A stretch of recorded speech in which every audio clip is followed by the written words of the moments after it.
One world, one voice. Fusion Radio, making the internet great again. One download at a time. MyFusionRadio.com. Hello. Welcome back to Bruh. Let's talk about it. This episode is brought to us in part by V Plus Energy Drink, naturally powerful and real nutrition, as well as Rumors in Jonesboro. Thank you very much to our sponsors. So we're going to jump back into things. Welcome back our guest, Dr. Mike Serotoff, as well as Chief Zach Botkin. Thank you both for being here as well. Fletcher.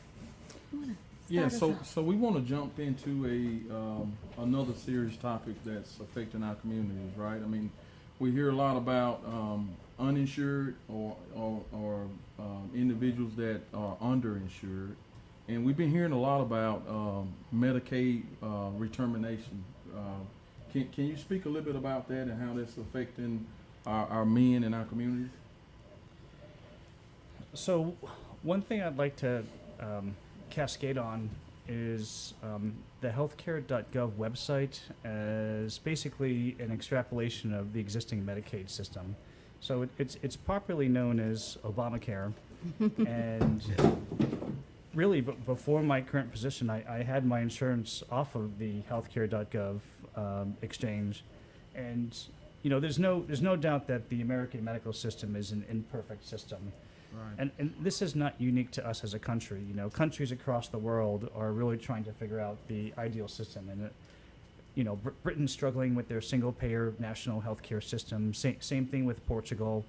So I don't think that there's, we don't have the answer quite yet. Mm-hmm. But what we do have is anyone can hop on the exchange, the healthcare.gov exchange, and purchase reasonably priced insurance as part of the Medicaid expansion. And one thing I do want to sort of tack on is that the healthcare.gov website actually has counselors and assistants to really help individuals, navigate what plan is best for them and what financial assistance they may be entitled to. So I recognize that our system is imperfect and that insurance is expensive. And mm-hmm. On a personal level, I think healthcare should be a right, not a privilege. And I agree. Yes. And I agree. I know that's way beyond the scope of this podcast, exactly. but it's worth discussing. Yeah. So I don't know. Was that helpful for your question? Oh, absolutely, absolutely. We've also been in contact with a group, Georgia Stand Up, which will be another resource that our listeners can use. We're looking at bringing them on to one of our episodes in the near future. And really quick, to speak to the Medicaid redetermination, is a lot of that is post-COVID driven. Mm-hmm. A lot of people were who applied were given given Medicare, Medicaid throughout COVID, and part of the redetermination process is they're now going back and reevaluating the qualifications of who's currently still qualified or not to clean that up some. So that is something that's happening there. And like I said, the social determinants is such a driving factor of overall health care. And what we have identified is that roughly 80% of someone's holistic lifestyle is related to their social determinants of health, and then 20% is clinical.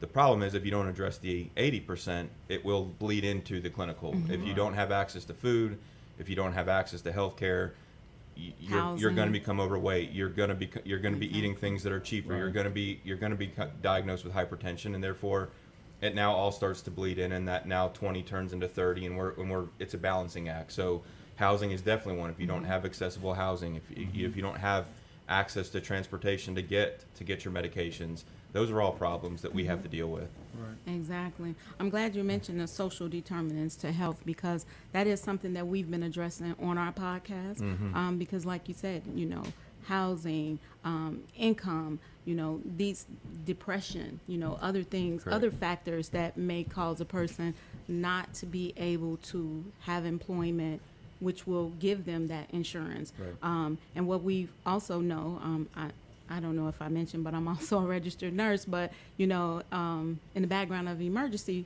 medicine, what we've seen is, and I know Dr. Serotoff can agree, is that in the ER, we see individuals who are replacing primary care for the ER. All day long. Yeah, and it's not because this is what they want to, because they'll get faster service, because we know the average emergency room wait Right. time is not fast at all, about 8 to 10 hours, but it's because they don't have a primary care Right. physician. So that's something that, you know, like Fletcher talked about. What's the name of the group again, Fletcher? Georgia Stand Up. Georgia Stand Up. We are going to have another conversation with them to see what they can do to help individuals who need to go through this Medicaid redetermination Right. process, and to see if there's individuals who may not know about the Affordable Care Act. I do appreciate you bringing that out as well, Dr. Serotoff, because some individuals don't know about healthcare.gov. It's been around for a while, but unfortunately, that's why we're here. That's the purpose of this podcast, to give that information to those who wouldn't normally turn on the television and watch a commercial, or, you know, go to the doctor and get a pamphlet on, you know, this particular program that helps them get insurance. So And they may not have internet to access the website at home. that. So where do they go to do Absolutely. that? And who can Exactly. walk them through that process? So mhm, so And true. one of the things I'll also highlight, Deidre, that you brought up, how people are replacing emergency rooms with primary care. People also, when we think about social determinants of health, people are replacing emergency rooms with shelter care, So true. with food pantries, with all of these other things that we know are very important to a person's health. People are coming to the ER to get those resources that otherwise and maybe even historically were in the community, but they're not anymore. So I also have an ER background in behavioral health, and we would have patients that would come just to eat, and everybody knew exactly who these people were. We would have patients that would come to have a place to sleep for the night, and those things really clog up our ERs, which I Exactly. think segues into what you were going to talk about next. Yes. So let's talk about what we can do to prevent that from occurring. Are there any initiatives that you may be aware of, Dr. Botkin, that will assist in decreasing these ER visits? So I would love to take the I'm opportunity. sorry, Chief Botkin. I took the field promotion well, didn't I? No, but I would definitely like to speak to some programming that the fire department has taken on that is very untraditional for the fire service. And I would be remiss if I did not give kudos to our previous fire chief, Landry Murkison, and the Board of Commissioners for the unanimous support and the continued support we have through our current fire chief, who's been a huge proponent of our program. So we call it the 4C program. It stands for Clayton County Community Cares. And what we do is we take our nurse practitioner and paramedic teams out into the field to those individuals who we have identified through data have been higher utilizers of 911 than some others. And then we also allow our crews who go out, who may identify that a patient has a need, that are able to refer to our team. And then we go out and make contact with them, and we build relationships and trust. What we're able to do through that program is, through a benefits coordinator, a care coordinator, the nurse practitioner, is to figure out the opportunities to plug them in. And through, whether it be through partnering with Southside Medical, with GenCare, with a few others in the community that have been a great asset to the team, is what we have found is that if someone doesn't have insurance, it may just be that they need a primary doctor to Right. now prescribe or refer. And I'll give you a case in point. If you have somebody who is needing dialysis but doesn't have a doctor, there's not a way of reimbursement to get them to a dialysis center if they don't have access. So one of the things that we have found is partnering with physicians is, look, first visit, let's get them prescribed and diagnosed with kidney failure, if that's what it is.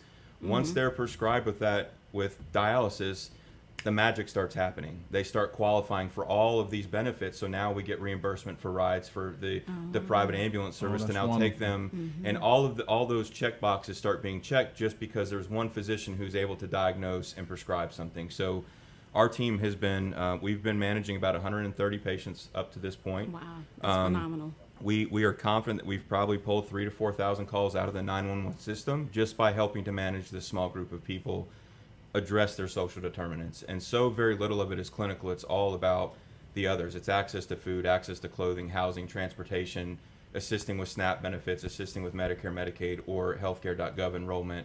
All of those things play such a huge role, but more importantly, you're giving these people a life back. They're becoming more involved with their own healthcare. Exactly. They now take ownership in themselves because we've given them that road path to do that. And I just could not be more excited for my team and for our organization, and more importantly for the community and how well it's going. That is exciting. We're only 6 months in, so we're in our infancy stages, learning each turn we take. We've got hurdles, but we jump them, and we bob and weave as we go. But we're excited about where we're going, and we are making an impact. And we continuously look for other opportunities. There's initiatives and programming out there that we are thinking outside the box.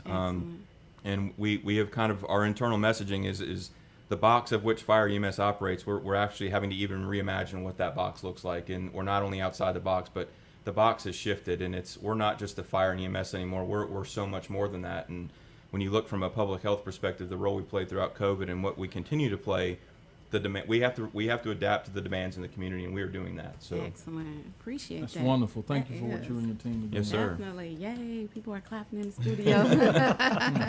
Definitely, Dr. Serotoff, are you aware of any initiatives that kind of slow down the rate of individuals coming into the ACC or Advanced Care Center? Well, just before I get to that, I did want to piggyback on Chief Botkin, especially regarding medical conditions like end-stage renal disease that require dialysis and being pregnant. There are conditions which here in the United States will automatically qualify you for Medicare or Medicaid insurance. If you are dialysis dependent, you are automatically Medicare qualified. If you are pregnant in Georgia, you automatically qualify for quote unquote pregnancy Medicare. Yeah. Exactly, peach state. So certain medical conditions automatically qualify for insurance. So I just wanted I wanted our listeners to be aware of that. That's great information. Yeah, people may not be aware of that. And you're absolutely right. There are those automatic. One thing, though, is for, individuals who are not citizens, though. I know Right. that poses an issue.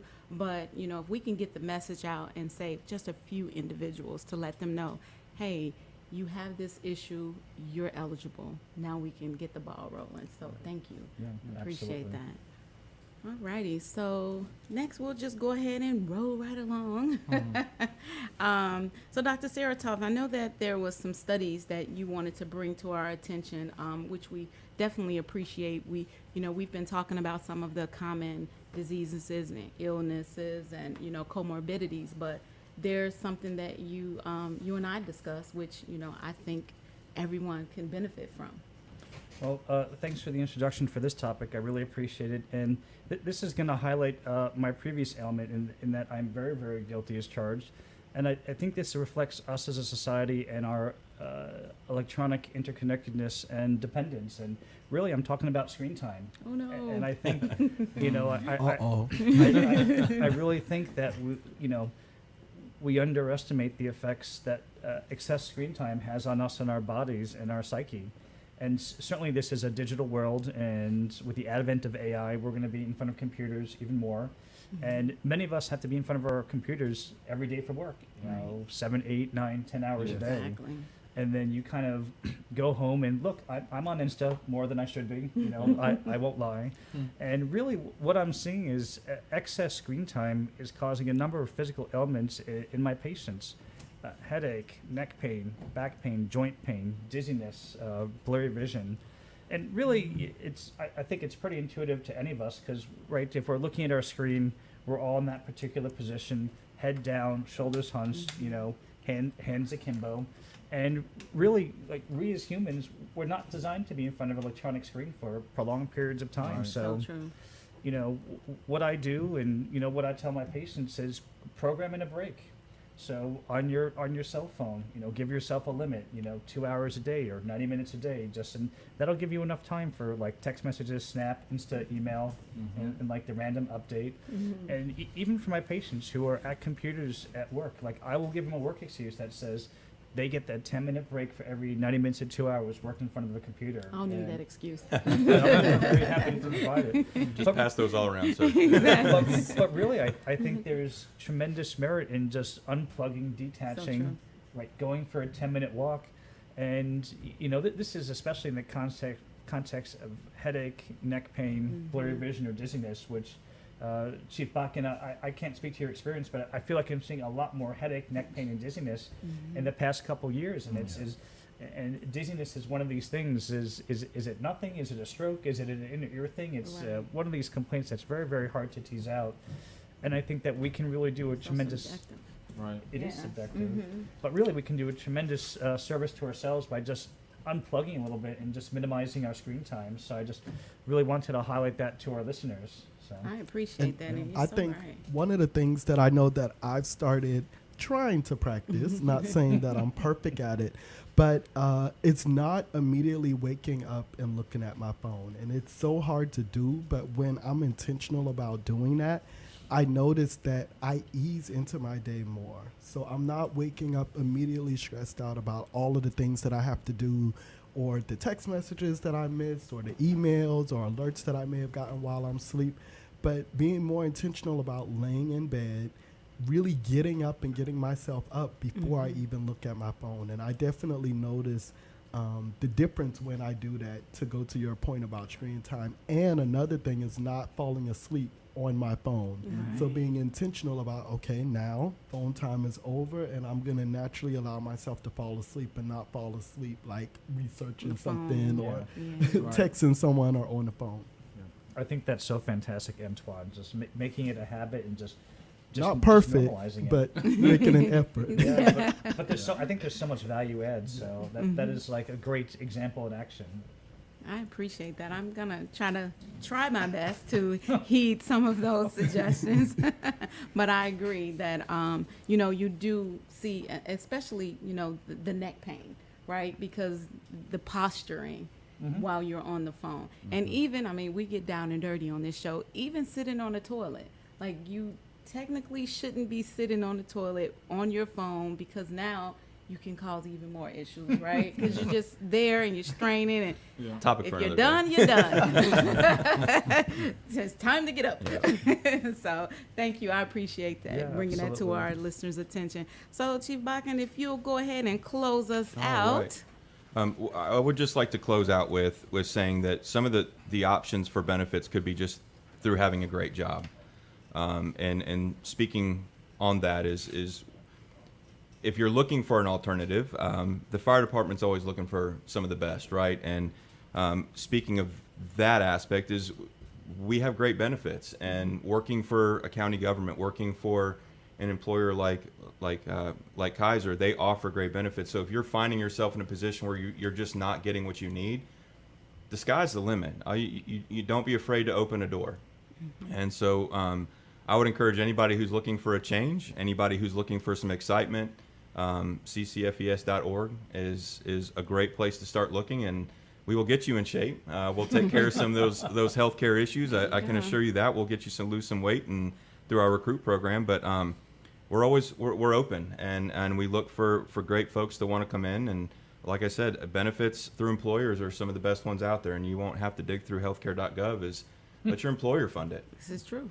And so that's what I'll close with. Again, I appreciate it. Thank Men's health you. is the one topic I didn't get to talk about too much was mental health, and that's something for another day. But it is, in my opinion, one of the biggest issues involving men's health care today. On top of the other things, it's just an hour's not long enough. So maybe another day. And we have a whole segment. Perfect. So stay tuned. All right. Stay tuned. Stay tuned. But thank you again for having We will me. be talking about that. Thank you. Yeah. We appreciate you all being here. Thank you again, Thank you Dr. for having Serotoff. us. This has been great discussions. I hope that everyone was able to grab a few little nuggets from our discussions. Tune in 2 more weeks, I believe. Yes. 2 more Yes. weeks, we'll be talking about mental health. And we'll have another chief on, which is Chief Roberts, because when we talk about social determinants to health, if someone is ducking bullets, they're not concerned about what's going on with their diabetes, hypertension, and others. So stay tuned. And again, we appreciate you all. Thank you guys very much. Thank you for having us. Thanks All for having righty. Bro, let's talk about it. Let's Bro, talk about let's it. Talk about it. Fusion Radio, live in digital 24/7 at myfusionradio.com. One world, one voice. Slice of Cake by Dee, where passion meets perfection. Owner and baker Deidre Wheeler is a registered nurse and certified baker that believes everyone should be able to enjoy the indulgence of cakes, cupcakes, and pies. Whether you have dietary restrictions or just want to treat yourself to something extraordinary, she's got you covered. She has crafted a tantalizing selection of gluten-free and diabetic-friendly options that taste just as delicious as her classic recipes. From luscious red velvet cake to zesty lemon raspberry cupcakes, Slice of Cake by D offers an extensive array of flavors that will make your taste buds dance with joy. Order online at sliceofcakebyd@gmail.com and follow on Facebook and Instagram at Slice of Cake by D. Slice of Cake by D, where every bite is a celebration. Slice of Cake.